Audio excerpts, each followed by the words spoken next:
2 secondes. Ils sont passés des terrasses au Bataclan.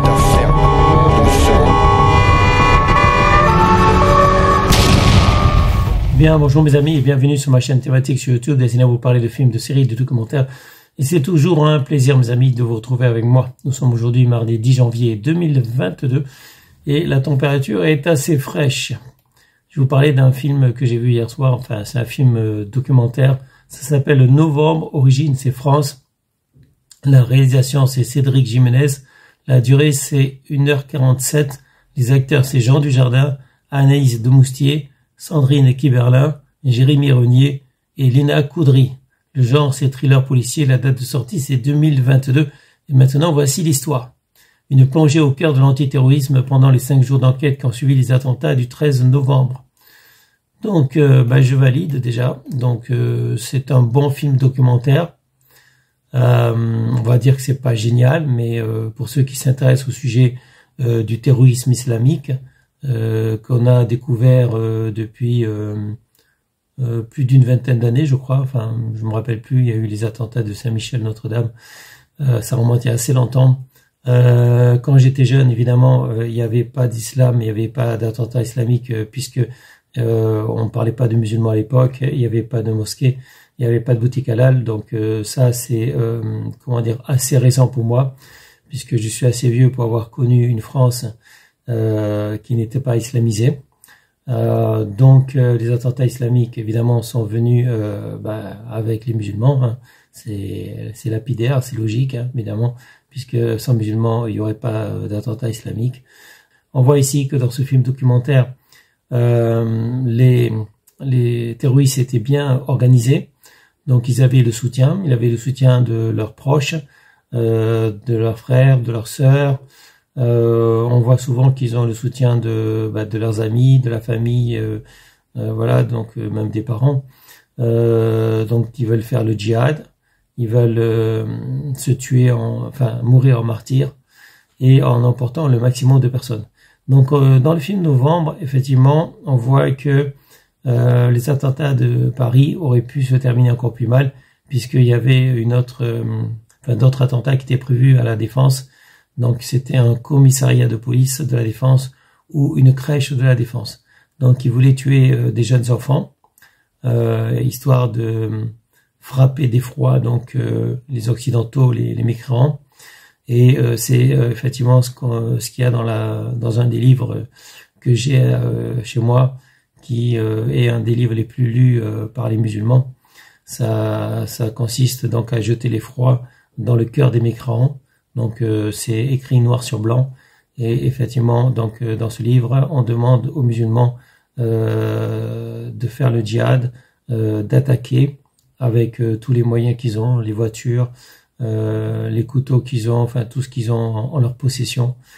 Heureusement évidemment tous les musulmans ne suivent pas, même s'ils ont lu les livres, ils suivent pas les directives. C'est comme dans le Coran où il y a marqué qu'il faut les frapper au cou, frapper les non-musulmans au cou, mais heureusement, même si la plupart des musulmans ont lu le Coran, ils suivent pas les lettres, heureusement, ce qu'il y a écrit sur le Coran, parce que sinon, ça serait la guerre, hein, évidemment, ça serait la guerre. Donc là, on voit effectivement que c'est des attentats qui sont préparés avec un financement, et c'est le fait de musulmans français et belges qui coopèrent ensemble. D'ailleurs, peu après, il y a eu les attentats de Bruxelles. Effectivement, on a le risque de cellules terroristes qui sont soit dirigées par des pays en dehors de l'Europe, comme l'État islamique par exemple, Daesh, mais on peut avoir aussi le fait de terroristes isolés, et c'est le plus courant mes amis, puisque il se passe pas vraiment un mois sans qu'il y ait une attaque au couteau, une attaque à la hache, à la machette, etc. Donc ça, on en parle beaucoup moins, parce que on dit que ce sont des fous, même s'ils sont criés à la Akbar. On dit que c'est des musulmans radicalisés, des extrémistes, mais c'est c'est quand même pour moi des attaques terroristes. Enfin, peut-être pas terroristes dans le sens où ça fait pas vraiment peur, puisque c'est des gens qui sont isolés, qui ne font que blesser quelques personnes ou tuer une ou deux personnes. Ce n'est vraiment pas comparable aux attentats dont parle le film. puisque le fait qu'il y ait des terroristes, enfin pas des terroristes, des musulmans qui font des attaques isolées au couteau ou avec tous les moyens qu'ils ont, ça reste donc comme j'ai dit isolé, même si c'est très fréquent. Et donc ça ne fait pas vraiment peur puisqu'on est habitué maintenant.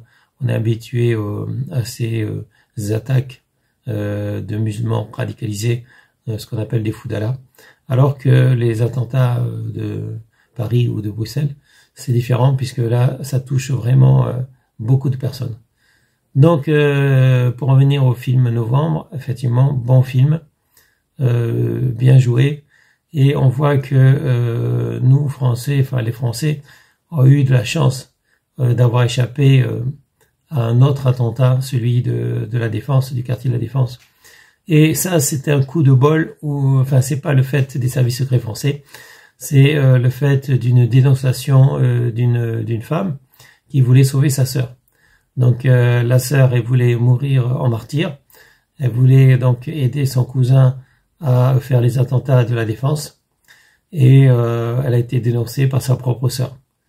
Donc ça, c'est un coup de bol parce que la cellule antiterroriste et les services secrets français n'étaient pas du tout au courant de cette cellule qui s'apprêtait à faire un attentat donc dans le quartier de la Défense. Donc coup de bol d'avoir une dénonciation comme ça de cette jeune femme courageuse qui a voulu, en voulant aider sa sœur, en fait, elle a dénoncé sa sœur, mais c'est parce que elle voulait pas qu'elle meure en martyr, elle voulait qu'elle ait une longue vie heureuse. Donc en fait, c'est pour moi un acte d'amour de la part de sa sœur de vouloir sauver donc sa sœur musulmane qui voulait mourir en martyr, mais ce qui s'est passé, c'est que son cousin, elle protège son cousin qui allait commettre l'attentat, et son cousin, il a préféré faire tout exploser donc dans l'appartement. Il s'est fait exploser en tuant sa sœur. Donc sa sœur a été la jeune femme a été tuée par son cousin qu'elle voulait protéger. Donc effectivement, les terroristes, faut pas trop les aider, mes amis, et il faut pas vouloir les protéger, ça sert à rien et ça se retourne contre vous. Donc je sais pas s'il y a une morale dans cette histoire. En fait, donc tout ça c'est vrai évidemment. C'est film documentaire, c'est entièrement vrai. Quelle morale y a-t-il à part le fait que avant que les musulmans viennent en nombre dans nos pays européens, les attentats il n'y avait pas. Maintenant on doit vivre avec. Donc on doit vivre avec ces attentats, on doit vivre avec une théologie difficile puisque les pays musulmans sont tous des pays autoritaires, des pays des dictatures. Il n'y a pas de liberté d'expression, pas de liberté de religion. Donc si vous allez dans un pays musulman avec une Bible ou une Torah ou un autre livre qui n'est pas un livre de l'islam, eh bien c'est la prison directement ou peut-être la peine de mort. Donc effectivement, moi je demande la réciprocité, c'est-à-dire qu'on puisse prêcher d'autres religions dans les pays musulmans. Et ça, malheureusement, vous ne le verrez jamais. Donc pourquoi faire des faveurs à une religion qui n'en fait aucune envers ceux qui ne sont pas musulmans? Donc à un moment donné, il faut se poser les vraies questions, mes amis. Moi, je veux bien tout et n'importe quoi, mais à un moment donné, il faut se poser les vraies questions. Est-ce qu'on doit autoriser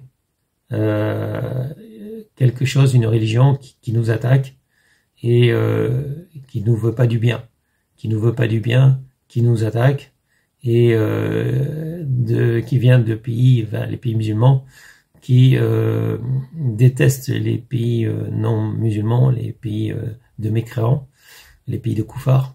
Donc à un moment donné, si vous êtes non musulman, vous devez vous poser les vraies questions. Est-ce que vous voulez survivre ou pas? Est-ce que vous voulez simplement mourir, devenir un esclave? Moi, je sais pas. Moi, non.